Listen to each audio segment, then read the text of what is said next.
Having a brother with ITP is kind of hard because you can't do everything normal brothers can do, like play tackle football in the yard, or I can't hit him when he hits me. I went once to get his IV started from camp, and I heard him screaming like really loud, so that was kind of hard. I worried about him then.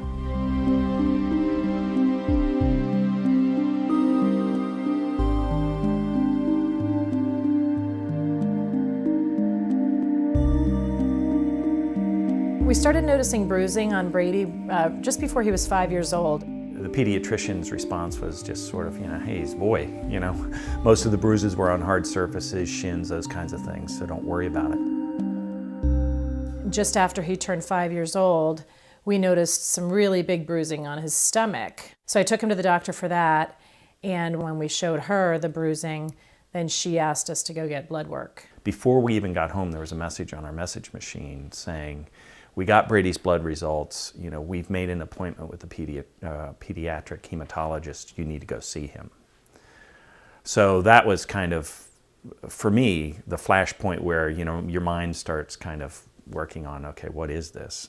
We didn't really know what to think. They did more blood work and said that they thought it was this ITP diagnosis, and that they kind of went through briefly some of the different options at that point and what they thought would be best to do, which was prednisone.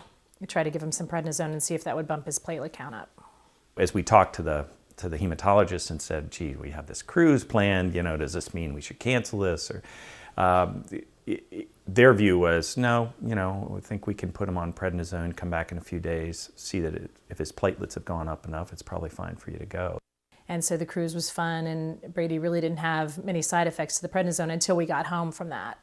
His face just ballooned to this, you'd look at him and obviously he's still your son, but you just think, what is this doing to my child's body? What's happening here? He blew up so much that people wouldn't recognize him, people who had just seen him a few weeks before. He also had mood swings, he was much more volatile in his reaction to situations, and his emotions, were much more intense, and his appetite was just insatiable. They never got much above 70 or 80,000 on the prednisone, Brady's counts. When we decided that his counts were starting to drop with his prednisone taper, the doctors had Brady do a Winrow treatment. He probably went through 4 or 5 treatments of Winrow, each of them maybe lasted 8 weeks or so, something like that. But then he became a bit refractory to it. The length of time that it would work for him began to shorten. That's when the hematologist suggested trying IVIG.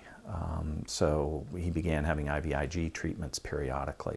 The problem with that treatment was that Brady's body really reacted. When he would come home from the hospital, he would get very ill and sick for a couple days. So he would kind of lose about a week.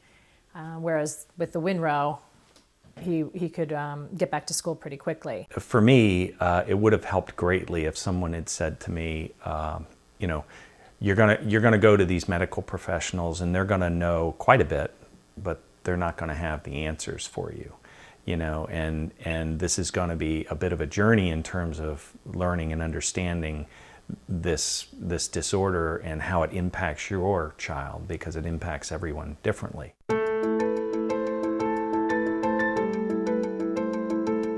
I had a really bad nosebleed that lasted for a long time, so we went to the ER.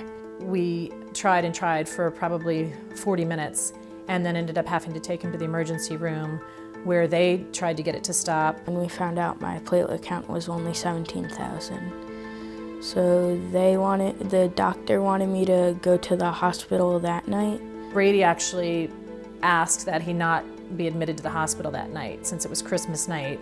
The next morning, he woke up and went into the bathroom and yelled for me. I started feeling dizzy and I couldn't really see that much. And when I got in there, he had passed out. And then the ambulance came and I had to go in to the hospital. So he was fine. But that was, there are definitely scary events sometimes.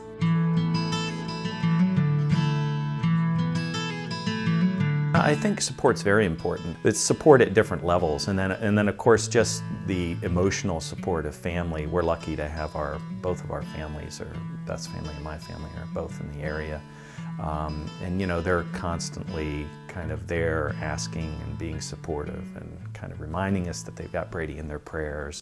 You know, friends have always help out, give Matthew something to do when Brady's otherwise occupied. So that's been really, it's important to depend on other people as well. Matthew's a good older brother because he plays video games with me when I ask him to, and he's just always nice to me. I've come to realize that Beth and I process differently, you know, as individuals, and think about you know, how it affects Brady and how it affects our family from different perspectives.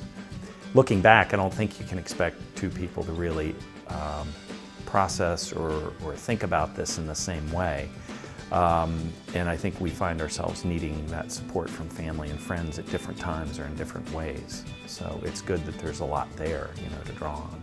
It's definitely a huge, a huge change, you know. And you can't help but think back at the beginning and think about, you know, kind of the process that we've all gone through and where we are today, but also sometimes think, gee, what would life be like without this, you know, because it is always an issue.